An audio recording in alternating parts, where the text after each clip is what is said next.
before you jumped on, hat or no hat today. Yeah.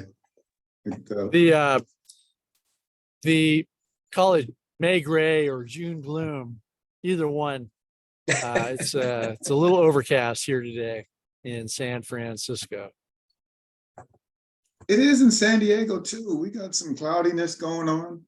It's kind of breezy, a little cool. Does it do Yeah. what in some part to the forest fires up in Vancouver area? Mm. Haze in the sky, or we had that here following the jet stream a little earlier in the week. Oh, really? Yeah, same thing last summer when when you guys had them, basically checkering the state.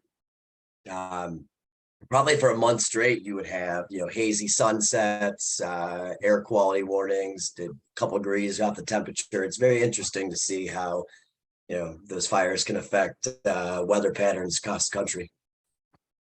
Yeah, that's Yep. great. No, I'm looking forward to not having a big fire season down here in San Diego or in Southern Cal. Hopefully we get a little more rain. Maybe that'll help it out. I'm not looking forward to when it gets dry and hot at all. Guys can't catch a break either way. Well, see everybody starting to filter in. Welcome into the Memorial Day edition of The Rundown. Tom Gallucci, always with Rob Chrisman. On location, Rob, today. But before I dig in with you for that, I want to welcome in the Executive Vice President of Quick Mortgage and the newest TMC board member. And in honor of our veterans, too, we've got Jarhead himself, one of the best dressed, youngest looking men in our industry, Paul Campbell. Welcome in, Paul. Tom Gallucci, thank you for welcoming me in. I believe this is the second time I've been on the rundown, almost a year to the date or something like that. And it's just a pleasure to be with you two gentlemen, the great Rob Chrisman as well. And thank you for having me on today.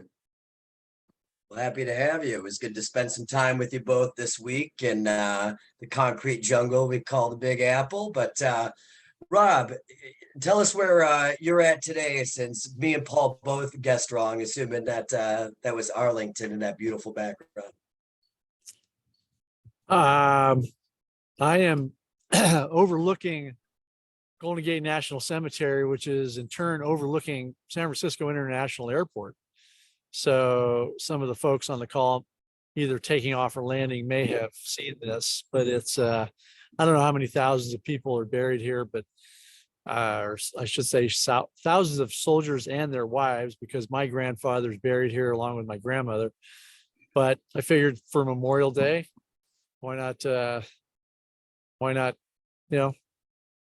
film from here?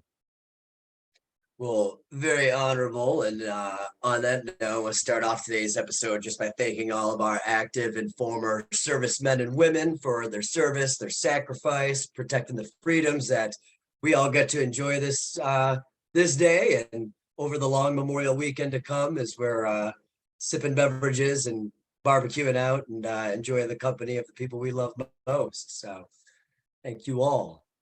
Yeah, I'd like to do a shout out to my mom and dad. My dad was in the Army and my mom was in the Air Force as well. So thank you, Mom and Dad. Oh, Yeah. is that were they your muse, Paul, for joining the Corps? Yeah, they were. I mean, I thought I was doing, keeping in the family business, and that's why I went into the Marine Corps for sure. Or I wasn't afraid to go in. How about that? Well, appreciate you. Well, no shortage of industry news coming in today. Saw the unfortunate news of Colonial Savings announcing that they're going to shut down operations end of July just due to market conditions out there. And I know there was, I think, one or two others that we heard earlier in the week while in New York. And I want to start off here with our episode today, just kind of talking about reflections from the National Secondary Conference. And I think, before we went live, you felt, or we reflected a little bit, there's a bit of a downtrodden nature out there, and that's completely understandable just with what everybody's facing over the past 6 months to a year. And it was very pointed, you could tell, in NBA CEO's Bob Brookschmidt's keynote, really the call on the support for our industry and taking aim at the government. And I think in particular too, a bit of a rallying of the troops for the industry as a whole. I thought it was very pointed, talking about mortgage bankers need praise and relief and not punishment and more regulation out there. And then as well as his comments too, just, our industry really being the backbone of the economy, especially during the pandemic, and serving our communities too. And in turn, because of more macroeconomic conditions, the mortgage industry has somewhat been left holding the bag this past year. Yeah, when you look at our industry and the philanthropic efforts that we are taking on a day in, day out, week in, week out, year in, year out, and just the simple fact that we help people. I really like when Bob said that, and it resonated with me. When I see families that didn't have the ability to have a home and, on the lower income spectrum, and then they get a home, it just does a tremendous amount, for the entire generation of those families. I was talking to one of my coworkers, and we were talking about the homelessness in San Diego and just the despair across the country. And it was like, when a family gets a home, that's, they'll do anything to make those payments. They'll do anything to stay in those homes, and they'll give stability to their children. And it's just amazing what a home does. And I'm so proud to be a part of this industry.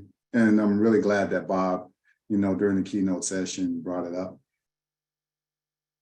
No, very well said, Paul. And I think, it was important for him too to take that opportunity as well.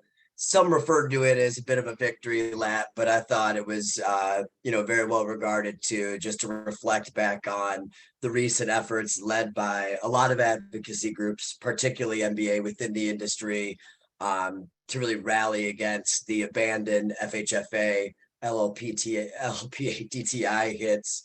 And you said it before we went on, kind of the time for MBA to do what it does best and really rally for the support of our industry. And I think it was a good opportunity for him too to take efforts at CFPB and DOJ in some recent findings we've seen, kind of making lenders more liable, for the actions of independent appraisers, Fannie Freddie demands on loan purchases, and things that necessarily causing undue stress on lenders in an environment where with this debt ceiling that I'm sure will get resolved in the 11th hour like it always does, making things even more challenging for people trying to lock rates in this week and probably in the next couple of weeks to come too. Mm-hmm. Yeah. Rob? There was a jet flying overhead. Yeah, I think not to use the term necessarily, but I will. Kicking someone when they're down. The interest rate environment and production volumes are down. I think we saw that in the attendance numbers at the MBA. I don't know what the actual attendance numbers were, the registrations versus those who didn't register, who were off site. But it's a down industry right now, and there is some optimism. There are some new things going on out there, but not a whole lot. I think we are back to, as I've said before, back to a business, a job where it's a job, and it can be a grind.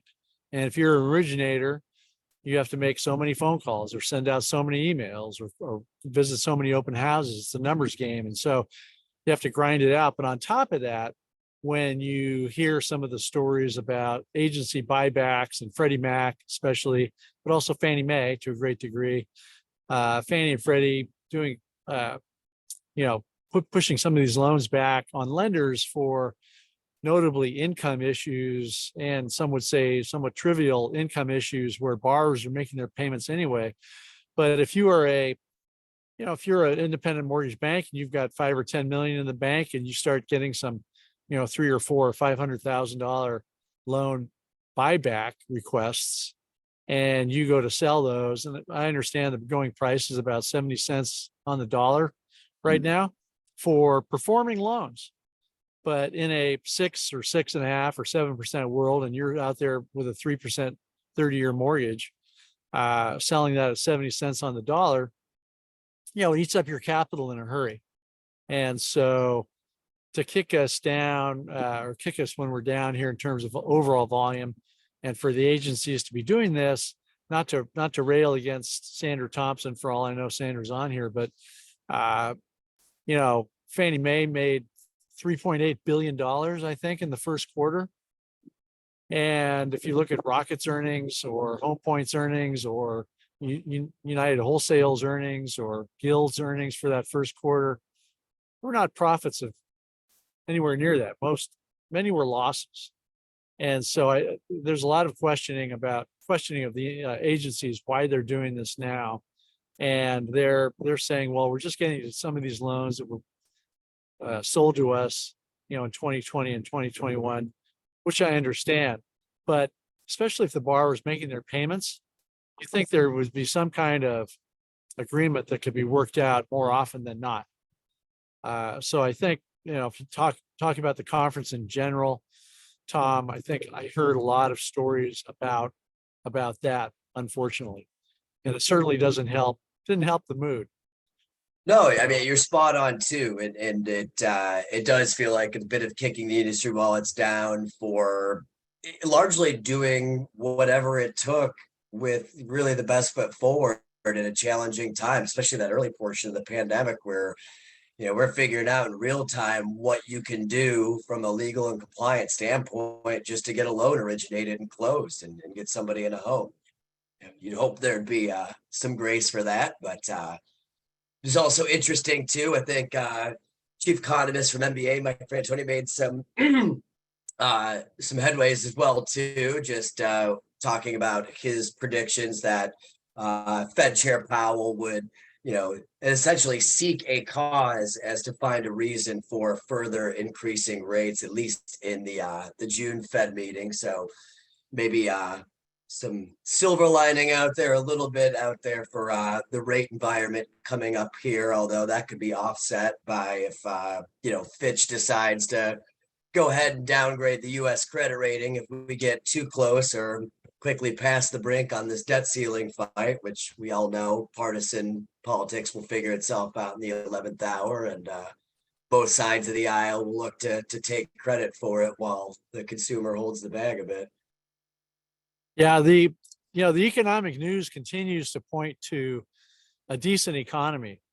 Right. Today we had, or just this week, personal income and consumption, we had a revision higher for the first quarter GDP. And so the economic news doesn't really point to a recession. No. So, but apparently Democrats and Republicans alike have been listening to your commentary of late and are determined to bring the debt ceiling fight to a brink to onset that recession to prove you wrong, Rob. Well, I don't know. So Tom, I'm gonna ask Paul. Go ahead. Paul, Yes. you're gonna go. You might take your dinner, or I should say, you might go out to dinner this weekend, or maybe not, or maybe you're thinking about buying a new suit or not, or maybe you're thinking about taking a trip somewhere or not. Do your spending decisions hinge on whether or not they come to a agreement on the debt ceiling? Which Tom, I'm with you 100%. I mean, they'll either kick it down the road somehow, or they'll come up with something. And there were a lot of reports early on that they're close on some things, and they'll figure it out. But it's no fun to go through this periodically. But Paul, would you curtail your spending based on what's going on there? Well, and I'm going to interrupt Paul before he answers it real quick and say that his suit spending will not be dissuaded by the current economic positions. But go ahead, Paul. Oh, you both know me too well. Of course, I will not curtail my spending. My daughter just flew down from Berkeley the other night, and she's here. So, of course, she's been eating out as soon as she touched the ground. We're going out to dinner. We're going out to the movies tonight. We're going to enjoy some sushi. Going out to dinner tomorrow, I'm sure, for real. And then go have drinks, and I might go shopping. Who knows? On Memorial Day, I'm pretty sure I will. I need a new pair of shoes, right? You can tell. Sport coat, maybe, little jewelry.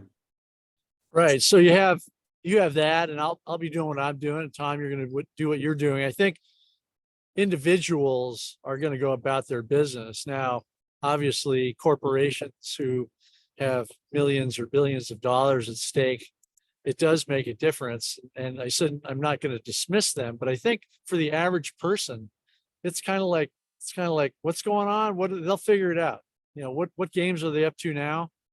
And I think, hopefully they come to an agreement, and hopefully it's lasts longer than a year. I know they're talking about 2 years, which would be nice. Like I say, not to have to go through this again in a year, but I think they're dealing with a debt ceiling I think they've already instituted the spending, and now it's just a matter of, raising the bills. debt ceiling to pay for it. And when you think about the news, the way it comes into the marketplace, I mean, rates move basically up to 7% there. They touched it, right? And that really slowed down, curtailed business, if you will. When I looked at production, I was in the office and we were having conversations, right? And I looked at production, it really slowed down last week, and it's really slowed down this month, and all the way around. When you look at applications, and then when you see inventory of only, I know I'm probably jumping down the road here, but when you see there's only 70,000 houses available in the entire United States for sale, you think that the Hill would say, hey, let's get this together, because it's impacting the flow of business, especially in, if you had a three-legged stool. I consider it's one of the three legs. I really don't look at four-legged stools too much. But I mean, you're spot on. And I think, in the chat, we got Nabi says that parties are closed, probably won't affect spending for the weekend, but does provide some anxiety about 401ks, and that makes a ton of sense. And last reflection, I think from my side, from secondary, was just a lot of consistently from lenders I spoke to that I probably due to rate somewhat in the month of March, saw a little upswing in volume and thought, it could be a rosier than predicted scenario for the spring buying season, and have watched volume fall flat in April, and the same thing to date in May, and suddenly are looking at, we may have peaked in March, and that obviously adds to, just the feelings out there right now, and it's throughout their whole organization. My spending might be, going through, but when you think about it, I think we were talking with some of the investors out there, others, they're saying like 85% of our industry is not making money. Right. We were trying to positively reflect on that a week or two ago with the Q1 stats that I think it went from 25% to 33% that were profitable. But that, what about the other 67% that are still in the red day in, day out? I mean, and when you think about it, 67% of what is it, 6,500 lenders or something like that, that's impactful. That's painful. So I mean, I'm just silly. I may be spending, but I know a lot of our peers, and I know a lot of underwriters, processors, closers, loan officers, they're not spending, and they're probably afraid, and I'm fearful for them. So I'm just really challenged and hopeful that this market does start to gain momentum, because we need it. So Tom, you spent a lot of time in meetings and meeting with lenders and vendors and so forth. Are you seeing anybody do anything that's that you found interesting, or making moves to help their bottom line that you thought, wow, that's pretty nifty?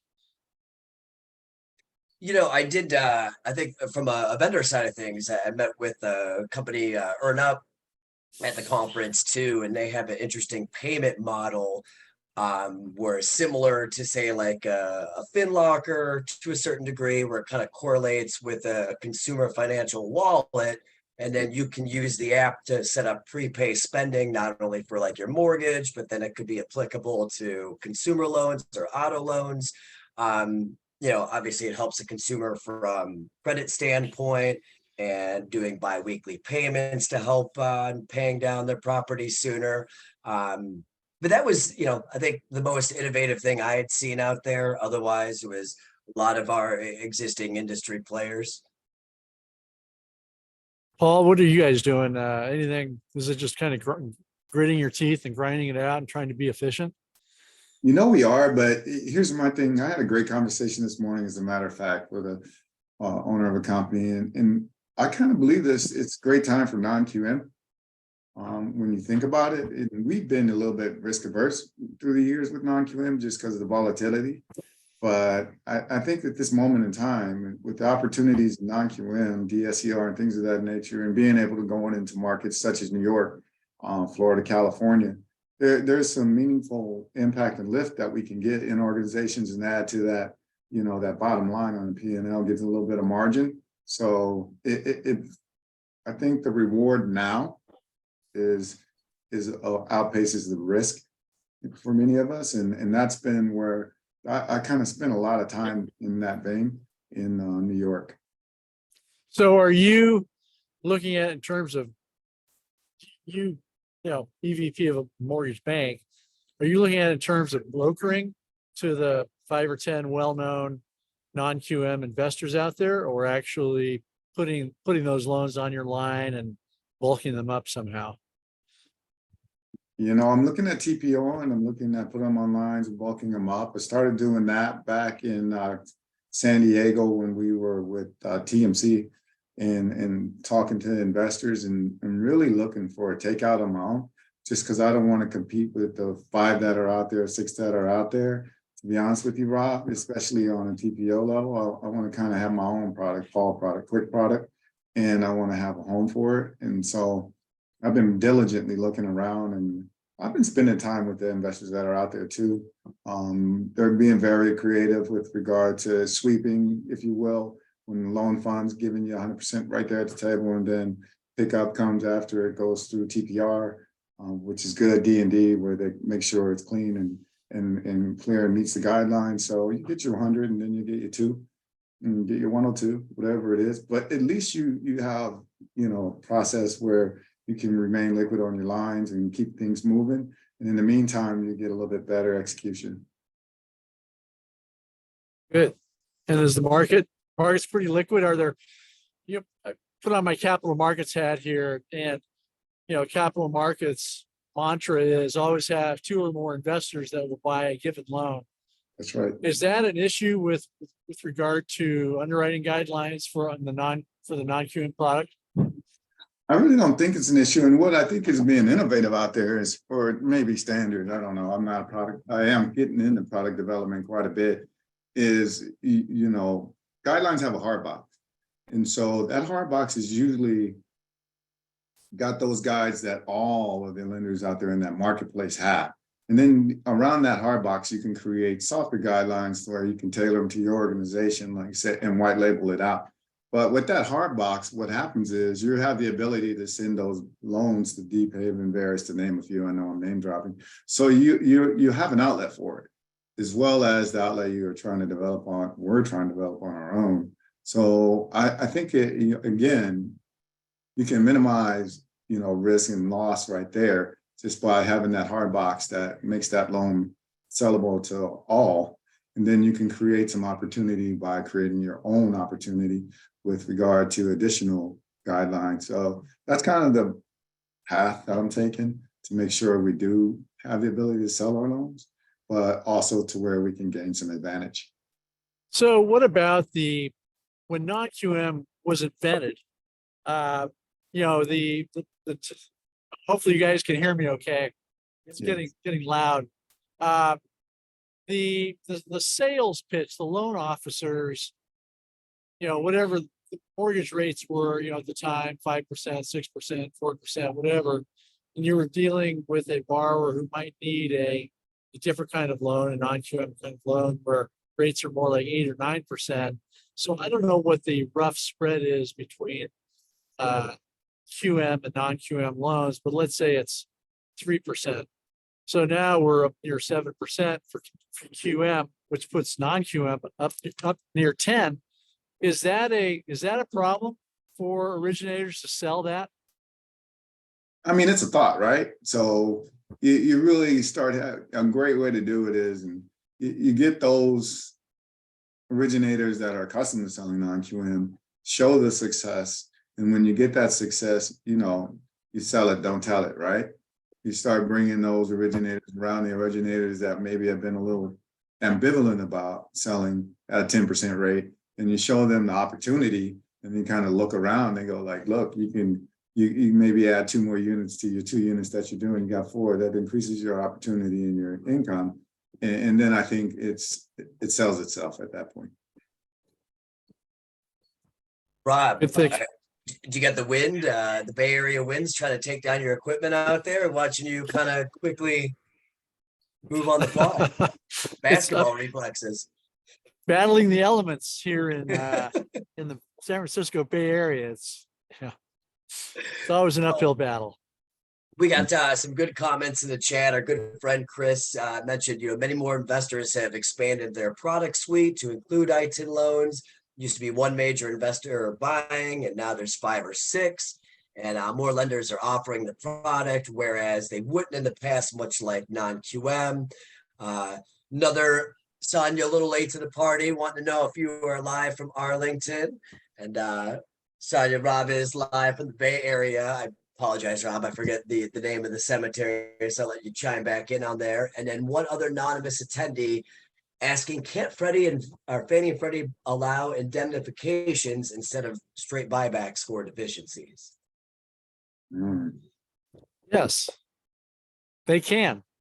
There we go. But the question is, will they, or do they, or what kind of relationship does a lender have with Fannie Mae or Freddie Mac? If you are, Paul and Rob's mortgage doing 20 million a month and we have agency approval and they come to us for a buyback, that's one scenario. If you're, UWM or Rocket or Fairway or Plaza or Guild or somebody, and then, there's a buyback, that's, when you talk about indemnification, that's a different conversation. So I'm sure the agencies will say that they are open to those suggestions and open to proposals. But from what I've heard, it's an uphill battle for lenders, especially small lenders, to accomplish that with Freddie Mac and Fannie Mae. Our friend Ron in the chat puts it's a question just of how much you're willing to pay. And back from earlier in the discussion, good friend Bernard mentions that, a lot of challenges with our industry right now are related to staffing issues, and dropped some good stats from MBA for Q1 revenue and expected per loan costs. And obviously those continue to elevate in a low volume environment. So I know we got short on time here, folks. We got our good friend Paul Campbell joining us this afternoon. Paul, you touched on it earlier on the broadcast, the 70,000 homes that are available for sale right now. And I saw some interesting stats as well this week, just with home builders thriving in this environment. The national inventory being down 50% plus since May of 19, but new build inventory up 30% over the same period. And then new home sales up 12% year over year, being a 13-month high. I think it kind of relates back to our earlier conversation about, your spending habits. If, you're decently well off here versus, a first-time home buyer who in all likelihood is not going to be buying a new build, where more affluent consumers, I think I've seen it, and it's almost a generational switch too, are more interested in getting that home of their dreams, custom built, and you see more of a shift towards the new builds, which I think will take anything to help inventory right now. It's an interesting. Oh, go ahead, Paul. I was going to say we've been notoriously underbuilding for like about 20 years. And so we're in this situation now where, the builders are like, yeah, we can build because there's pent up demand. But when you look at all those people that have rates in the 3s, 2s, and 3s, they're not going to move. I mean, a 7% interest rate, you're going to get a smaller house and you're going to pay a higher payment. They're not going to move unless you have a life event. Until we get that interest rate to kind of knock down 6, below 6, 5.5, where it benefits them to move. So, then they will, and there'll be inventory there for them in new builds. But until that point comes, even if you're a first-time home buyer and you're on a pretty tight budget, no discretionary income, and you're looking at I want to get into a home. There's just not an inventory there, a swath of inventory there for them to comfortably, or this, first home, you're never comfortable, but to be able to just get in. Yeah. Or you're stuck in a bidding war type situation when maybe you've got, FHA, VA financing, and you may lose out to a conventional borrower or somebody who's putting an absorbent amount of cash down. There's down payment assistance programs are amazing. I mean, even Chase, the 2%, $4,500 cap thing. I mean, Chase has just got a great opportunity out there with Freddie Mac's coming up. As I was sitting down talking with Chase in New York, but at the same time, there's no opportunity to buy, limited opportunity to buy. I should never speak. No, I'm an optimist for sure, but it's just a challenge. What do you think, Rob? Yeah, I agree. We've talked about it before. I always will ask loan officer, well, most of the time I will ask loan officers and real estate agents, somebody will send me a listing and I'll say, well, what's the seller doing? Where's the seller going? Where's the buyer coming from? What kind of buyers are you seeing out there? And real estate agents tell me, certainly at many price points, continue to be multiple bidding situations, a lot of all cash deals. And so it's tough out there. So as a lender, as an independent mortgage bank, not only are you dealing with competing against credit unions and banks, but you're also competing against all cash buyers. And it's an uphill struggle. So to be, every client is precious. Every client is important. And given the number of listings and so forth, when you talk to real estate agents, where are the sellers going? And from what I've heard, there's some downsizing going on, or they're going to move to their second home on the beach, or on the lake kind of thing. But yeah, it's an interesting discussion to find out where sellers are going and how many buyers there are, what's the activity out like, because I keep reading in the mainstream press, oh my gosh, real estate, is plummeting, new home, plummeting, existing home sales plummeting, this plummeting, that plummeting. And once again, it's important to look behind this headline, to look in the actual story. And are sales down because nobody wants to buy, because nobody has any money, or because there's no inventory? And I think more often than not, it's because of the lack of inventory, not because millennials in their 20s and 30s don't want to own their own home, so they can't find a home to buy. And the question is, the lenders and vendors have to remind themselves and ask themselves is, what kind of products can we offer to give our originators a leg up with that kind of audience? And the same with vendors, what kind of products can we offer our lender clients to be able to help them grab that part of the business? And that's the trick. We saw Rocket this week introduce the One Plus offering, a 1% down payment, picking up the other 2%, and then also eliminating MI fees, which to go combat their best friends in Southern Michigan, UWM, with their product release recently as well. I think the differentiator there, which they're leaning on, is that it will be available to borrowers with a 80% equal or less of their area median income versus UWM's offering, which was only 50%. And I think I read in there the estimate that up to 90 million Americans would qualify. You see making efforts here, but what my question, Rob, have you texted with your boy Matt to see what UWM will then follow back with in this ongoing feud? That's exactly what I did, Tom. I wrote to Matt and I said, dude, I've got this show I've got to do at noon Pacific time. Throw me a bone. What's next up your sleeve? No, I the last time I texted with Matt was when the Phoenix Suns fired their head coach. I haven't been in touch with him much, but yeah, it's, you can pick those programs apart by looking at the, average, the median income notes and so forth and so on, but still they grab headlines, and still it's another program for IMBs to compete against with brokers who broker to Rocket or UWM. It's it grabs everyone's attention. So I don't know what UWM is going to do next, but I never bet against the Dan Gilbert team or the Matt Ishbia team or the Steve Jacobson team at Fairway or the Mike Fontaine at Plaza or middle stand at Freedom. I mean, some very smart business people out there. Precisely. And then a question in the chat, I'm curious, you guys interface with, lenders and consumers more than I would. Are investment property buyers slowing down? Have you heard anything about that, say from originators, or maybe Paul seeing that within your book of business that quick? Investment property, that's where you get a leg up, I think, right now too, when you start talking about product. Because, in the non-QM space, and there's some other investors out there that are going away from Fannie, the GSEs, where the LLPAs are so high.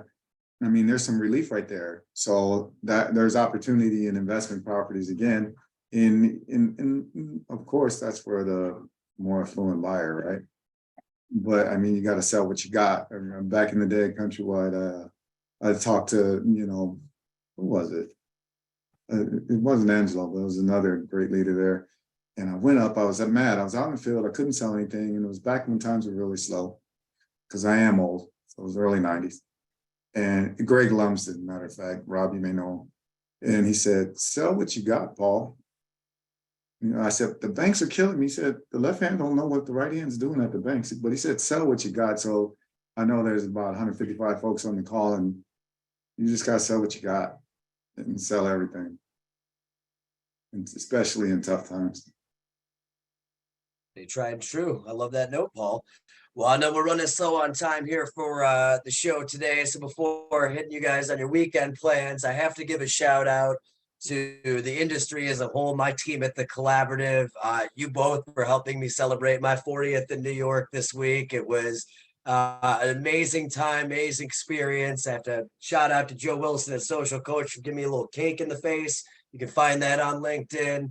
National MI for delivering a cake to a meeting, and the Collaborative cake, and just the Collaborative network as a whole for coming out and celebrating with us at the Margaritas in Manhattan event, and another cake there. So full up on cake and a lot of love for my friends, you both within the industry. It was a wonderful experience. And now I'm going to rest and recover this weekend, do some barbecuing. What about you guys? Well, I'll tell you what, there was a mixer that had as many attendees as last year, and that was TMC at Margarita. So again, when you talk about the experience at TMC, and you talk about from top down, Jim, David, as well as all my beautiful friends, Faith and everyone else, and Sarah, who wasn't there, and Amy, who just does all kind of great things, and you, Tom. Shout out to Amy for her birthday on Thursday too. She took the whole time to celebrate me, and was glad she had a good day yesterday. She does so much work for this show. Yeah, so I'm just going to eat some great food for the weekend. I'm going to relax. I'm probably not going to go shopping, Rob. I'm really not. But watch a little basketball and have a good time. And of course, I'm going to work out. I ran a Spartan last week. I was out on the mountain, Big Bear, 6 hours and 45 minutes, 50 obstacles, 14 miles. I could barely walk in New York. I'm just now starting to loosen up. So I'm going to rest a little bit. I'm 20 years younger. I couldn't hold a candle to that. You blow me away, Paul. Yeah, I always self-promote, but you could do it. You could definitely do it. Rob, I know you've been traversing the country back and forth for weeks on end now. Is that going to impact your usual Saturday basketball plans? Tomorrow morning basketball, and once again, I mean, I'm gonna show you guys around a little bit here. Please. It's a these are servicemen buried here, and there's a lot of them. And it's important to remember that Memorial Day is to remember those who died in our country's service, not necessarily Veterans Day, which is a whole different holiday, but folks who died, protecting our country. Very, very important. Absolutely, Rob. Couldn't say it better Amen. myself. So we appreciate those that have come before us to defend for us, and certainly be honoring you this weekend here. So thank you both for joining, Paul. It was love having you in. Rob, thanks for the great location and proper remembrance for what we're celebrating this weekend. So until next Friday, see y'all next week. All right. Take care. Thank Thanks, you. Paul. Rob, have a great weekend. You too.